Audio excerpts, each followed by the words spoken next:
Life skills. From birth, our parents implant them upon us. When we enter school, our teachers and peers also influence the person we will become. But does an MMORPG, namely Final Fantasy XI, teach us strong life skills as well? I'm Mercer Kill, and today we are going to take a deep dive into this.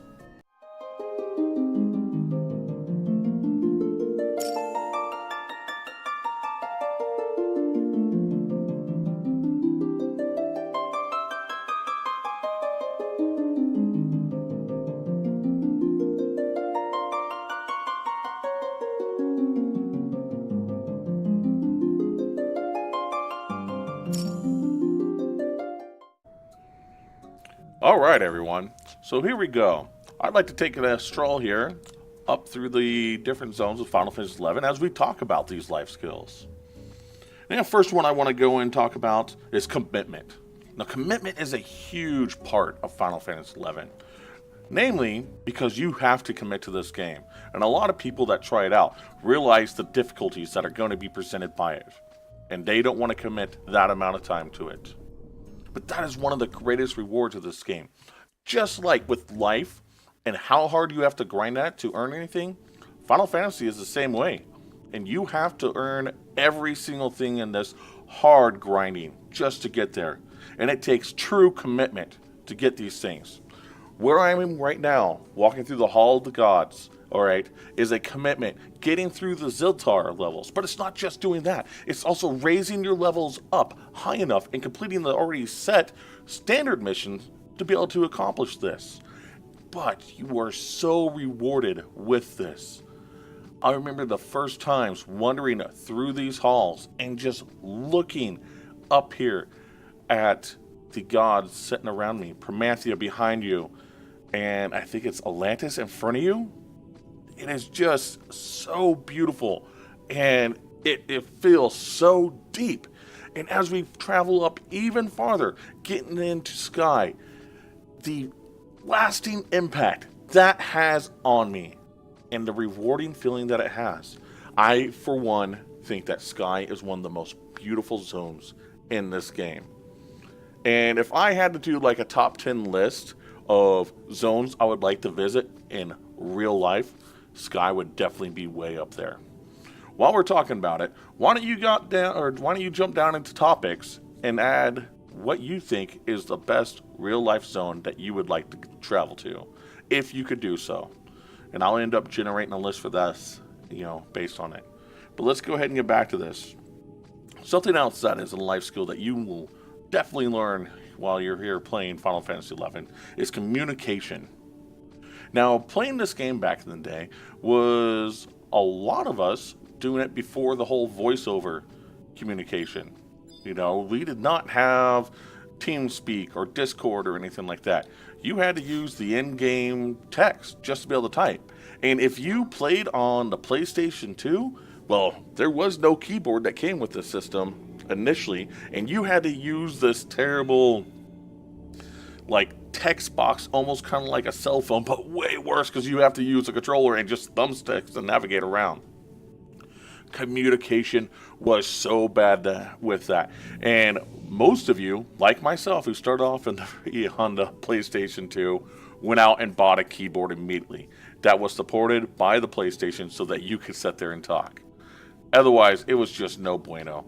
You had to create macros just to have basic communication, which they do in the game here to start off. Oh, and apparently I don't have in place right now. Well, I thought I had those. But anyways, another amazing part of communication with the game is the auto-translate function. Now, we're playing on servers that are not inherently populated only by the US population, where I'm from. You have people here that are also from Japan and Europe, Germany, and France, were the big contributors to the game. You also had Australians and, Great British and things like that. And these are the main countries that played. I mean, if you were from other places and you played, I'm not trying to single you out and not talk about you, but these are the name places that I remember people being from and stuff like that. But we all had language barriers, and that auto-translate function allowed you to cross that language barrier so effortlessly and easy. I, for one, now do sell quite a bit of stuff on eBay, and whether it's selling anything as basic as a handbag all the way up to a vehicle, if someone that is Hispanic in descent and is speaking to me only in Spanish, it does not bother me. I end up taking what they have, throwing it into Google Translate, reading what they have to say, retyping what I gotta do, and then posting it to them. Is it a perfect system? No, but I can tell you that I am so much more comfortable doing it because of this game.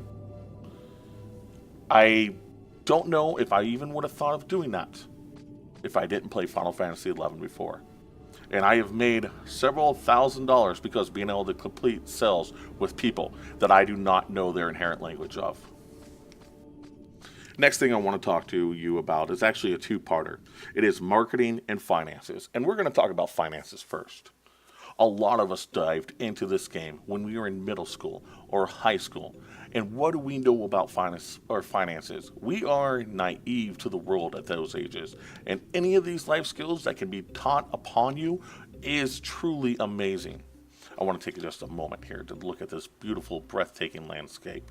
I mean, you look at the overgrown greenness, the moss and the leaves up there on the tower or on these pillars, and you look down over the edge and see the clouds, and that you get this overwhelming feeling that you truly are up in the sky. The architects and the programmers for this game did such an amazing job with this zone, and it is so beautiful. Anyways, let's go ahead and get right back into finances, okay?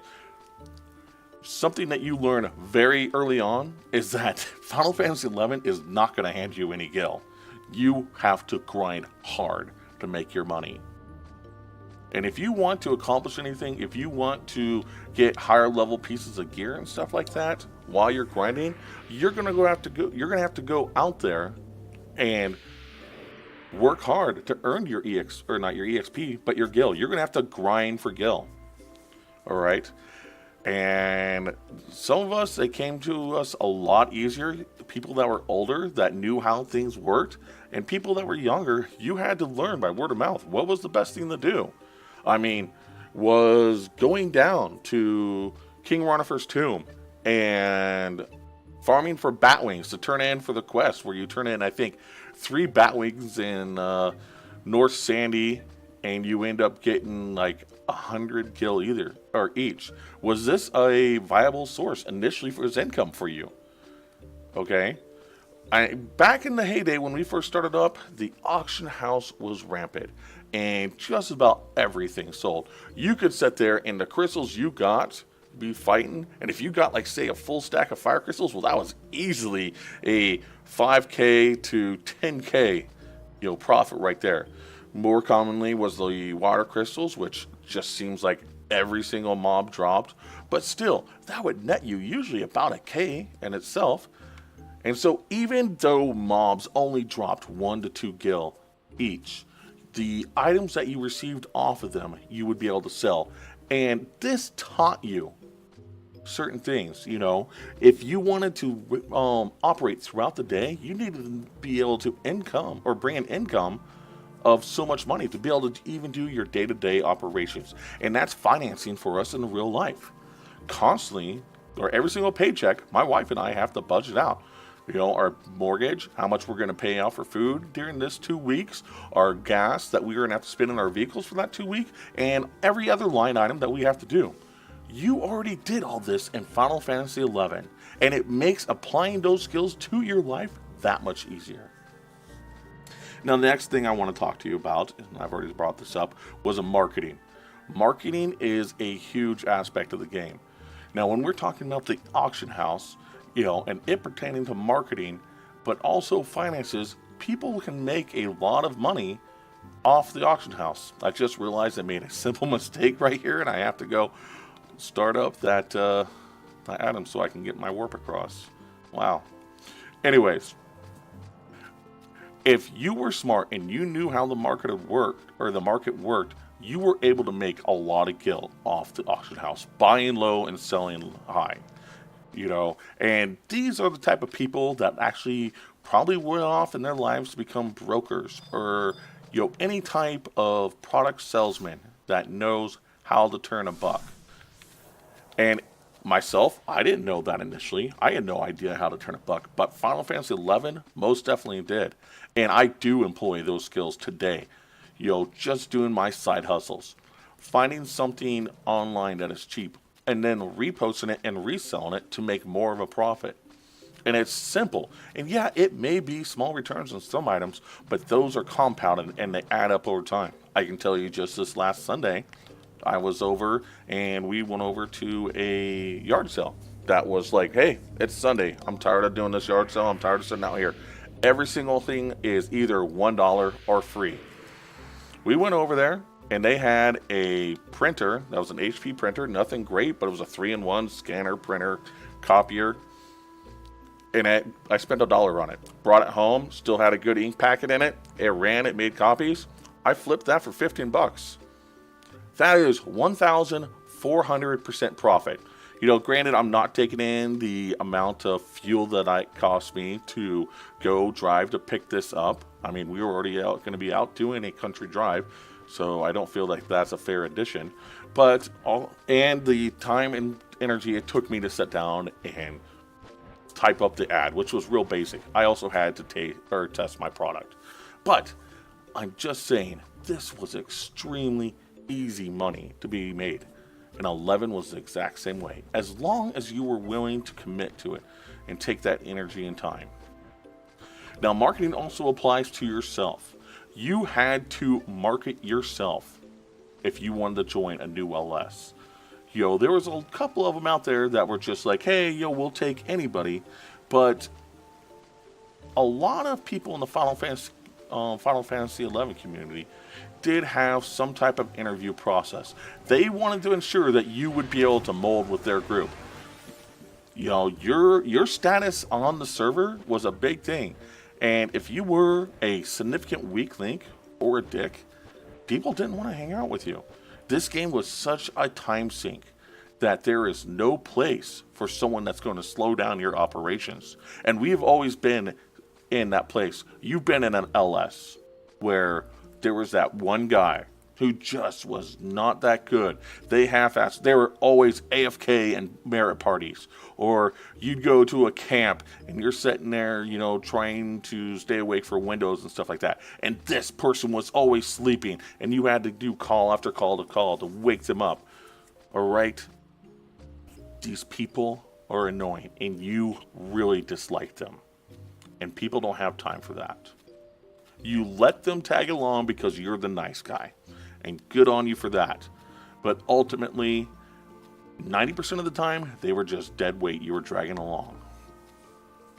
And that's too bad. But these are life skills, and that's what happens in real life.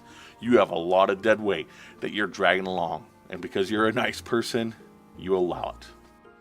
So next thing we're going to talk about is responsibility. Your responsibility to the server, to your LS, to your friends in this game. All right? Your character and your name is very important. And so you have a responsibility to help out other people in need. When you were first starting off, were you one of those lucky people that had someone that just walked up to you and gave you some gil because they knew how hard it was for them to start the game? Or maybe you did that in return. You're like, dude, I had to grind my butt off to do everything I could to start off this game. So when I, got to a place where I had some gil and I saw someone with a question mark over their head, say, hey, bud, here's 10K or here's 100K. This is going to help you out more than you know it, especially early off in the game. That is a huge responsibility, being that nice person to help out people, because you don't know when that's going to come back and help you. That person's probably going to remember your name, and then in return, when you're down the line, be thankful and help you out getting whatever quest that you need to get done. I cannot tell you the amount of times that this happened, that I went and, had to go do something, and this person's like, dude, you helped me out, in the beginning of the game. I'll be more than happy to help you go complete this quest or that quest and everything like that. And you end up building these lasting friendships. That is just awesome. All right. and that was responsibility. Now let's talk about reliability. Being there and showing up for quests or jobs and stuff like that. This is something that we've all experienced significantly. Let's talk G1, Ginka 1, okay? Your first limit break, going from level 50 to 55. Now, there was 3 items that you had to have, and you all know this. You all remember this, and you know which one was the hard one. The Pappy. Getting that stupid freaking Pappy was retarded. I cannot remember the name of the zone. It was Necropolis or something like that, I believe. Okay? But there was no spot where those mobs, those skeletons, were in mass quantity. There was only like 2 or 3 that, I think 2 was the max that would spawn, maybe 3 in like any type of running distance. They were extremely hard to fight. If you went down there as 50, you had to have like pretty much a 2-party alliance to be able to do anything, just because of how strong they were. And a lot of times, if we went down with like maybe say 8 people, and it was like with a 65 or a 60 or, you know, maybe a 70 or something like that, and you tried to at least have someone that was a thief that was higher than level, what was it, 45 when they got Treasure Hunter 2, because the drop rate, you know, was disgusting for this thing. And you had to be reliable and stick this out till everyone got their drop. And if it grinded out all night long and you didn't get your item, you know, you had to sit there and hope and pray that these people would come back the next day to help finish it off. And if you were the first person to get the item, you better have stuck your ass around and helped get other people their item. Because there's nothing that we disliked more and hated more than someone that's just like, okay, got my item, I'll see you guys later, and took off. Just like dropped the warp skull. And you're like, what the F, dude? This is some BS. That is the fastest way to end yourself up on someone's blacklist. Or next time that you ask for someone to help you, that ain't happening. We all know the OHAT run and how many times this has happened. You know, people sitting there and fighting for OHATs, getting into, you know, made up parties. Someone's shouting for OHAT run, and we all freaking drop in for it. There's a lot of randomness there, and you have to be responsible to your party to stick it out, so that the effort they put in for you getting your item is the same effort you put in for them to get theirs. All right, something else I want to talk about that actually came up recently for my wife and myself, and I found it extremely funny, was macro writing. Okay, my wife is now a staff accountant for a local grocery chain, and she uses Excel a lot, just like majority of accountants do, or anyone else in any other type of position. Excel seems to be like one of the primary skill sets you need to have. When she was writing away on Excel and she was talking about, man, she hasn't been doing anything with macros. She wants to set up all these macros to accomplish these new things, but she was intimidated by it. And I looked at her and I was like, love, you have nothing to be intimidated by trying to learn macros on Excel, because you have already learned the basis of macros because you played Final Fantasy XI. You know, there's other games that have macros, and I've played other MMORPGs, and they will have macros in place, but I have never employed any macro set in any game as much as I did in this. I mean, gear swaps was a mandatory at end game. I mean, and if you want to be better and proficient through the lower to mid game, you started to learn how or what gear swaps were early on. Yeah, it may be basic early on and stuff like that, but it will end up taking over. And that ends up leading into math skills. I can tell you that I learned a ton of quick math on the go. And especially working formulas. You know, we talk about like, well, algebra ain't going to serve you no purpose or anything like that. You know, bull. Because Final Fantasy XI employs freaking formulas like crazy.